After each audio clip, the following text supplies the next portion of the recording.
So hi friends, welcome to our channel. Friends, మనకి monthly వచ్చేసరికి 1,00,000కి పైగా శాలరీతో one of the best central government ఆర్గనైజేషన్లో ఖాళీగా ఉన్నటువంటి పర్మనెంట్ ఆఫీసర్ స్థాయి పోస్టులకి సంబంధించి ఈ యొక్క జాబ్ నోటిఫికేషన్ అనేది రిలీజ్ చేయడం జరిగింది. ఈ యొక్క పోస్టులకి సెలెక్ట్ అయినటువంటి క్యాండిడేట్స్కి మనకు సొంత రాష్ట్రంలోనే జాబ్ పోస్టింగ్ అనేది కూడా ఉంటుంది కాబట్టి డెఫినెట్గా ఈ యొక్క రిక్రూట్మెంట్కి అప్లై అనేది చేసుకోండి. సో మనకి ట్రైనింగ్ అనేది ఇచ్చి పర్మనెంట్ జాబ్స్ని ప్రొవైడ్ చేసే విధంగా ఈ యొక్క జాబ్ నోటిఫికేషన్ అనేది రిలీజ్ చేయడం అనేది జరిగింది గైస్. ఈ విధంగా ఈ యొక్క నోటిఫికేషన్కి సంబంధించి కంప్లీట్ డీటెయిల్స్ అన్నిటిని కూడా ఈ యొక్క వీడియోలో డిస్కస్ అయితే చేద్దాం. సో ఎవరు కూడా స్కిప్ అనేది చేయదు గైస్. ఫస్ట్ టైం మన ఛానల్ని విజిట్ చేస్తున్నట్లయితే కనుక సబ్స్క్రైబ్ అయితే చేసుకుని బెల్ ఐకాన్ కూడా యాక్టివేట్ చేసి పెట్టుకోండి. ఇంకా ఎవరైనా వీడియోని లైక్ చేయనట్లయితే కనుక డెఫినెట్గా వీడియోని లైక్ చేసేటువంటి ప్రయత్నం అయితే చేయండి guys. Okay, let's start the video. First of all ఈ యొక్క పోస్టులకి సంబంధించి ఇంపార్టెంట్ డేట్స్ విషయానికి వచ్చేట్లయితే కనుక మనకి June 2 నుంచి కూడా అప్లికేషన్ ప్రాసెస్ అనేది స్టార్ట్ కావడం జరిగింది. ఇక లాస్ట్ ఇయర్ విషయానికి వచ్చేట్లయితే కనుక July 1 వరకు కూడా ఈ యొక్క రిక్రూట్మెంట్కి ఆన్లైన్లో అప్లికేషన్స్ అనేవి సబ్మిట్ అయితే చేసుకోవాల్సి అయితే ఉంటుంది. సో ఇక నోటిఫికేషన్కి ఎవరెవరు అప్లై చేసుకోవచ్చు అని చూస్తున్నట్లయితే కనుక ఆల్ ఇండియా నేషనల్ సిటిజన్స్ అందరికీ కూడా మనకి ఈక్వల్ ఛాన్స్ అనేవి ఇవ్వడం జరిగింది. అంటే మీరు ఏ స్టేట్కి చెందిన వారైనా సరే both male and female candidates ఇద్దరు కూడా ఈ యొక్క జాబ్స్కి అప్లై అనేది చేసుకోవచ్చు. కాకపోతే మనకి only unmarried male and female candidates మాత్రమే ఈ యొక్క జాబ్స్కి అప్లై చేసుకోవాల్సి అయితే ఉంటుంది. సో ఈ యొక్క నోటిఫికేషన్ ద్వారా మనకి డిఫరెంట్ డిసిప్లిన్స్లలో ఖాళీగా ఉన్నటువంటి పర్మనెంట్ ఆఫీసర్ స్థాయి పోస్టులకి సంబంధించి ఈ యొక్క జాబ్ నోటిఫికేషన్ అనేది రిలీజ్ చేయడం అనేది జరిగింది గైస్. సో ఇక్కడ మనకి ఏ బ్రాంచెస్లలో మనకి ఎన్నెన్ని వేకెన్సీ అనేవి కేటాయించినటువంటి డీటెయిల్స్తో పాటు మెయిల్స్తో పాటు ఫీమేల్ క్యాండిడేట్స్కి కూడా మనకి ఎన్నెన్ని వేకెన్సీ అనేవి కేటాయించినటువంటి కంప్లీట్ డీటెయిల్స్ అన్నిటిని కూడా మనకి ఇక్కడ నోటిఫికేషన్లో మెన్షన్ చేయడం జరిగింది. సో ఫ్లయింగ్ విభాగంలో మనకి మేల్స్కి వచ్చేసరికి ఒక పోస్టు, ఉమెన్స్కి వచ్చేసరికి మనకి 2 వేకెన్సీ అనేవి కేటాయించడం జరిగింది. నెక్స్ట్ ఇక్కడ మనకి గ్రౌండ్ డ్యూటీ టెక్నికల్ విభాగంలో వచ్చేసరికి మెయిల్ క్యాండిడేట్స్తో పాటు ఫీమేల్ క్యాండిడేట్స్కి ఎన్నెన్ని వేకెన్సీ అనేవి కేటాయించినటువంటి డీటెయిల్స్ను కూడా మనకి ఇక్కడ నోటిఫికేషన్లో ఇవ్వడం జరిగింది. నెక్స్ట్ ఇక్కడ మనకి గ్రౌండ్ డ్యూటీ నాన్ టెక్నికల్ విభాగంలో వచ్చేసరికి వెపన్స్ సిస్టంలో వచ్చేసరికి 19 వేకెన్సీస్, అడ్మినిస్ట్రేషన్ విభాగంలో మనకి 46 వేకెన్సీస్తో పాటు లాజిస్టిక్స్ విభాగంలో మనకి 11 వేకెన్సీస్, అకౌంట్స్ విభాగంలో మనకి 9 వేకెన్సీస్, ఎడ్యుకేషన్ బ్రాంచ్లో వచ్చేసరికి మనకి 7 వేకెన్సీస్ అండ్ మెటలాలజీ విభాగంలో వచ్చేసరికి టోటల్గా మనకి 6 వేకెన్సీ అనేవి కేటాయించడం జరిగింది. నెక్స్ట్ ఇక్కడ మనకి ఎన్సీసీ చేసినటువంటి క్యాండిడేట్స్కి కూడా సపరేట్గా ఇక్కడ మనకి వేకెన్సీ అనేవి కేటాయించడం అనేది జరిగింది గైస్. పోస్టుల వారిగా ఏజ్ లిమిట్ విషయానికి వచ్చేట్లయితే కనుక ఫ్లయింగ్ బ్రాంచ్తో పాటు ఎన్సీసీ స్పెషల్ ఎంట్రీ విభాగంలో ఉన్నటువంటి పోస్టులకు వచ్చేసరికి July 1, 2026 నాటికి మీకు మినిమం ఏజ్ అనేది 20 ఇయర్స్ అయితే కంప్లీట్ అయి ఉండాలి. ఆల్ క్యాండిడేట్స్ అందరూ కూడా 24 ఇయర్స్ లోపు ఉన్నటువంటి క్యాండిడేట్స్ మాత్రమే ఈ యొక్క జాబ్స్కి అప్లై చేసుకోవాల్సి అయితే ఉంటుంది.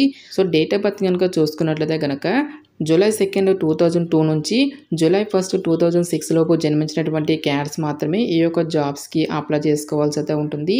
Next ground duty technical and non technical విభాగంలో ఉన్నటువంటి పోస్టులకు వచ్చేసరికి July 1, 2026 నాటికి మీకు మినిమం ఏజ్ అనేది 20 ఇయర్స్ అయితే కంప్లీట్ అయి ఉండాలి.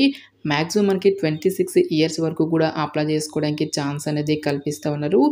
డేట్ ఆఫ్ బర్త్ కనుక చూసుకున్నట్లయితే కనుక July 2, 2000 నుంచి July 1, 2006 లోపు జన్మించినటువంటి క్యాండిడేట్స్ మాత్రమే ఈ యొక్క జాబ్స్కి అప్లై చేసుకోవాల్సి అయితే ఉంటుంది. నెక్స్ట్ ఈ యొక్క పోస్టులకి సంబంధించి అప్లికేషన్ ప్రాసెస్ విషయానికి వచ్చేటైతే కనుక ఓన్లీ ఆన్లైన్లోనే అప్లై చేసుకోవాల్సి అయితే ఉంటుంది. ఇక అప్లై లింక్స్ అన్నిటిని కూడా వీడియో డిస్క్రిప్షన్లోను కామెంట్ సెక్షన్ అయితే ప్రొవైడ్ అయితే చేస్తాను గైస్. ఇక పోస్టులకి సంబంధించి ఎగ్జామినేషన్ ఫీజుకి సంబంధించిన డీటెయిల్స్ కనుక చూసుకున్నట్లయితే కనుక ఎన్సీసీ స్పెషల్ ఎంట్రీ ద్వారా ఎవరైతే అప్లై చేస్తున్నటువంటి క్యాండిడేట్స్ ఉంటారో ఈ యొక్క క్యాండిడేట్స్ ఎటువంటి అప్లికేషన్ ఫీజు అనేది కూడా పే చేయాల్సినటువంటి అవసరం అయితే లేదు. రిమైనింగ్ కేటగిరీకి చెందినటువంటి క్యాండిడేట్స్ అందరూ కూడా 550 రూపీస్ అప్లికేషన్ ఫీజుతో పాటు ప్లస్ GST ఛార్జెస్ అయినా కూడా మీరు ఆన్లైన్లో పే చేయాల్సి అయితే ఉంటుంది. పోస్టుల వారిగా ఎసెన్షియల్ ఎడ్యుకేషనల్ క్వాలిఫికేషన్ విద్యా అర్హత విషయానికి వచ్చేట్లయితే కనుక ఫ్లయింగ్ బ్రాంచ్లో ఉన్నటువంటి పోస్టులకు వచ్చేసరికి ఇంటర్మీడియట్లో ఎవరైతే MPC అనేటువంటి దాన్ని కంప్లీట్ చేసి దీంతో పాటుగా మీరు ఏదైనా ఒక విభాగంలో మినిమం 60% మార్కులతో బ్యాచిలర్స్ డిగ్రీ అనేది కూడా కంప్లీట్ చేసినటువంటి క్యాండిడేట్స్ ఎవరైతే ఉంటారో వాళ్ళందరూ కూడా ఈ యొక్క జాబ్స్కి అప్లై అనేది చేసుకోవచ్చు. 4 ఇయర్స్ BA ఆర్ బీటెక్ అనేది కంప్లీట్ చేసినా సరే ఈ యొక్క జాబ్స్కి మీరు అప్లై అనేది చేసుకోవచ్చు గైస్. నెక్స్ట్ మనకి ఇక్కడ గ్రౌండ్ డ్యూటీ టెక్నికల్ విభాగంలో ఉన్నటువంటి పోస్టులకు వచ్చేసరికి సో ఇంటర్మీడియట్‌లో ఎవరైతే ఎంపీసీ అనేటువంటి దాన్ని కంప్లీట్ చేసి దీంతో పాటుగా సో నోటిఫికేషన్‌లో ఇక్కడ ఇచ్చేటువంటి ఈ యొక్క పర్టిక్యులర్ బ్రాంచెస్‌లో మీరు బీఈ ఆర్ బీటెక్ అనేది ఎవరైతే కంప్లీట్ చేసినటువంటి క్యాండిడేట్స్ ఉంటారో వాళ్ళు కూడా ఈ యొక్క జాబ్స్‌కి అప్లై అనేది చేసుకోవచ్చు. నెక్స్ట్ మనకి ఇక్కడ మెకానికల్ విభాగంలో ఉన్నటువంటి పోస్ట్‌లకి కూడా ఇంటర్మీడియట్‌లో మీరు ఎంపీసీ అనేటువంటి దాన్ని కంప్లీట్ చేసి సేమ్ ఇక్కడ ఇచ్చేటువంటి ఈ యొక్క బ్రాంచెస్‌లో మీరు బీఈ ఆర్ బీటెక్ అనేది కంప్లీట్ చేస్తే సరిపోతుంది గైస్. ఈ యొక్క జాబ్స్‌కి కూడా మనము అప్లై అనేది చేసుకోవచ్చు. Next ground duty non technical బ్రాంచ్‌లో ఉన్నటువంటి పోస్ట్‌లోకి వచ్చేసరికి వెపన్స్ సిస్టమ్‌లో ఉన్నటువంటి పోస్ట్‌లోకి వచ్చేసరికి ఇంటర్మీడియట్‌లో ఎవరైతే ఎంపీసీ అనేటువంటి దాన్ని కంప్లీట్ చేసి నార్మల్‌గా మీరు ఏదైనా ఒక బ్యాచిలర్స్ డిగ్రీ కానీ లేదంటే బీఈ ఆర్ బీటెక్ అనేది కంప్లీట్ చేసినా సరే ఈ యొక్క జాబ్స్‌కి అప్లై అనేది చేసుకోవచ్చు. నెక్స్ట్ అడ్మినిస్ట్రేషన్ అండ్ లాజిస్టిక్స్ విభాగంలో ఉన్నటువంటి పోస్టులకు వచ్చేసరికి మీరు ఏదైనా ఒక విభాగంలో ఇంటర్మీడియట్ అనేటువంటి దాన్ని కంప్లీట్ చేసి దీంతో పాటుగా బ్యాచిలర్స్ డిగ్రీ అనేటువంటి దాన్ని కూడా మీరు కంప్లీట్ చేస్తే కనుక ఈ యొక్క జాబ్స్కి కూడా మీరు అప్లై అనేది చేసుకోవచ్చు. నెక్స్ట్ అకౌంట్స్ విభాగంలో ఉన్నటువంటి పోస్టులకు వచ్చేసరికి సో ఈ యొక్క పోస్టులకి కూడా మీరు ఏదైనా ఒక విభాగంలో ఇంటర్మీడియట్ అనేటువంటి దాన్ని కంప్లీట్ చేసి సో మీరు బీకామ్ కంప్లీట్ చేసిన బ్యాచిలర్ ఆఫ్ బిజినెస్ అడ్మినిస్ట్రేషన్ అనేటువంటి దాన్ని కంప్లీట్ చేసిన లేదంటే సో ఫైనాన్స్కి రిలేటెడ్గా మీరు ఏదైనా ఒక బ్యాచిలర్స్ డిగ్రీ అనేది కనుక కంప్లీట్ చేస్తే కనుక వాళ్ళు కూడా ఈ యొక్క జాబ్స్కి అప్లై అనేది చేసుకోవచ్చు. నెక్స్ట్ ఎడ్యుకేషన్ బ్రాంచ్లో ఉన్నటువంటి పోస్ట్లోకి వచ్చేసరికి ఇంటర్మీడియట్తో పాటుగా పోస్ట్ గ్రాడ్యుయేషన్ అనేటువంటి దాన్ని ఎవరైతే కంప్లీట్ చేసి ఉంటారో వాళ్ళందరూ కూడా ఈ యొక్క జాబ్స్కి అప్లై అనేది చేసుకోవచ్చు. సో ఈ విధంగా ఇక్కడ మనకి ప్రతి ఒక్క బ్రాంచ్కి సంబంధించి డీటెయిల్గా ఇక్కడ మనకి ఎలిజిబిలిటీ క్రైటీరియా అనేది ఇవ్వడం అనేది జరిగింది గైస్. సో ఇక పోస్ట్లకి సంబంధించి సెలక్షన్ ప్రాసెస్ అనేది ఏ విధంగా ఉంటుంది అని చూసుకున్నట్లయితే కనుక కేవలం మనకి ఒకే ఒక రిటర్న్ ఎగ్జామినేషన్ ద్వారా ఈ యొక్క వేకెన్సీస్కి ఎంపిక అనేది చేయడం జరుగుతుంది.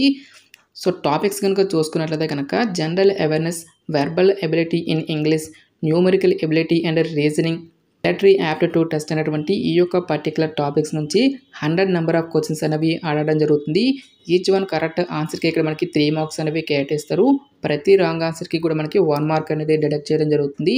టోటల్గా మనకి 2 అవర్స్ పాటు కూడా మనకి ఈ యొక్క ఎగ్జామినేషన్ అనేది కండక్ట్ చేయడం అనేది జరుగుతుంది గైస్. నెక్స్ట్ ఇక్కడ మనకి ఎగ్జామినేషన్కి సంబంధించి డీటెయిల్ సిలబస్ అనేటువంటి దాన్ని కూడా నోటిఫికేషన్లో క్లియర్గా ఇవ్వడం జరిగింది. నెక్స్ట్ ఇక్కడ మనకి ఎగ్జామినేషన్ డేట్స్ అన్నీ కూడా మనకి ఇక్కడ నోటిఫికేషన్లో మెన్షన్ చేయడం అనేది జరిగింది guys. August 23rd, 24th, 25th అనేటువంటి ఈ యొక్క పర్టికులర్ డేట్స్లలో ఈ యొక్క వేకెన్సీస్కి సంబంధించి మనకి ఎగ్జామినేషన్స్ అనేవి కండక్ట్ చేస్తాము అని చెప్పేసి ఇక్కడ మనకి రిక్రూట్మెంట్ నోటిఫికేషన్లోనే క్లియర్గా మెన్షన్ చేయడం జరిగింది. ఎవరైతే రిటర్న్ ఎగ్జామినేషన్ని క్లియర్ చేసినటువంటి క్యాండిడేట్స్కి ఫర్దర్గా మనకి ఫిజికలీ ఫిట్నెస్ టెస్ట్ అనేటువంటి దాన్ని కూడా కండక్ట్ చేయడం జరుగుతుంది. టోటల్గా మనకి 1.6 కిలోమీటర్ వరకు కూడా రేస్ అనేది ఉంటుంది. ఈ యొక్క రేస్ అనేటువంటి దాన్ని మనము 10 మినిట్స్లో అయితే కంప్లీట్ చేయాల్సి అయితే ఉంటుంది గైస్.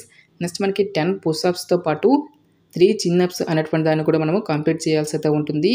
ఈ విధంగా ఫిజికలీ ఫిట్నెస్ టెస్ట్ని కూడా క్లియర్ చేసినటువంటి క్యాండిడేట్స్కి ఫర్దర్గా మనకి మెడికల్ ఎగ్జామినేషన్ అనేది కూడా కండక్ట్ చేసేసి నెక్స్ట్ మనకి ఇంటర్వ్యూకి ఎంపిక అనేది చేయడం జరుగుతుంది. సో ఇక పోస్ట్లకి సంబంధించి ఫిజికల్ మెజర్మెంట్స్ అనేవి కూడా మనకి అడగడం జరుగుతుంది. గ్రౌండ్ డ్యూటీ విభాగంలో ఉన్నటువంటి పోస్ట్కి మీరు అప్లై చేస్తున్నట్లయితే కనుక మేల్ క్యాండిడేట్స్ వచ్చేసరికి 157 సెంటీమీటర్స్, ఫీమేల్స్ వచ్చేసరికి 152 సెంటీమీటర్స్ అనేది హైట్ అయితే ఉండాల్సి అయితే ఉంటుంది గైస్. నెక్స్ట్ ఫ్లయింగ్ డ్యూటీ విభాగంలో ఉన్నటువంటి పోస్ట్కి మీరు అప్లై చేస్తున్నట్లయితే కనుక both male and female candidates ఇద్దరు కూడా 162 సెంటీమీటర్స్ అనేటువంటి దాన్ని హైట్ అయితే ఉండాల్సి అయితే ఉంటుంది. సో ఈ విధంగా మీరు ఇంటర్వ్యూ అనేటువంటి దాన్ని కూడా క్లియర్ చేసినట్లయితే కనుక ఫర్దర్గా మనకి ట్రైనింగ్కి అయితే ఎంపిక అనేది చేయడం జరుగుతుంది. ఫ్లయింగ్ అండ్ గ్రౌండ్ డ్యూటీ పోస్ట్లోకి వచ్చేసరికి టోటల్గా మనకి 62 వీక్స్ పాటు, గ్రౌండ్ డ్యూటీ నాన్ టెక్నికల్ బ్రాంచెస్లో ఉన్నటువంటి పోస్ట్లోకి వచ్చేసరికి 52 వీక్స్ పాటు కూడా మనకి ఒక ట్రైనింగ్ అనేది కండక్ట్ చేయడం జరుగుతుంది గైస్. సో ఇక పోస్ట్లకి సెలెక్ట్ అయినటువంటి క్యాండిడేట్స్కి మంత్లీ వచ్చేసరికి 1 lakh పైగా మనకి శాలరీ అనేది రావడం జరుగుతుంది గైస్. సో ఇక జాబ్ నోటిఫికేషన్ అనేది మనకి ఎక్కడి నుంచి వచ్చింది అని చూసుకున్నట్లయితే కనుక సో ఇండియన్ ఎయిర్ ఫోర్స్ నుంచి వివిధ రకాల బ్రాంచెస్లలో ఖాళీగా ఉన్నటువంటి పర్మనెంట్ ఆఫీసర్ స్థాయి పోస్టులకి సంబంధించి ఈ యొక్క జాబ్ నోటిఫికేషన్ అనేది రిలీజ్ చేయడం జరిగింది. సో ఇంట్రెస్ట్ ఎలిజిబుల్ క్యాండిడేట్స్ డెఫినెట్గా ఈ యొక్క రిక్రూట్మెంట్కి అప్లై అనేది చేసుకోండి. సో ఇక నోటిఫికేషన్కి సంబంధించిన లింక్స్ అన్నిటిని కూడా వీడియో డిస్క్రిప్షన్లోనూ కామెంట్ సెక్షన్లో అయితే ప్రొవైడ్ అయితే చేస్తాను గైస్. ఇంకా ఈ యొక్క నోటిఫికేషన్కి సంబంధించి మీకు ఎటువంటి డౌట్స్ వచ్చినా సరే నాకు కామెంట్ సెక్షన్లో కామెంట్ అయితే చేయండి. ఇటువంటి మరిన్ని జాబ్ అప్డేట్స్ కోసం మన ఛానల్ని సబ్స్క్రైబ్ చేసుకుని బెల్ ఐకాన్ కూడా యాక్టివేట్ చేసి పెట్టుకోండి. సో ఇది ఫ్రెండ్స్ ఇవాల్టి వీడియో. రేపు మరొక మంచి జాబ్ అప్డేట్తో మళ్ళీ మీ ముందుకు రావడం జరుగుతుంది. Thanks for watching this video.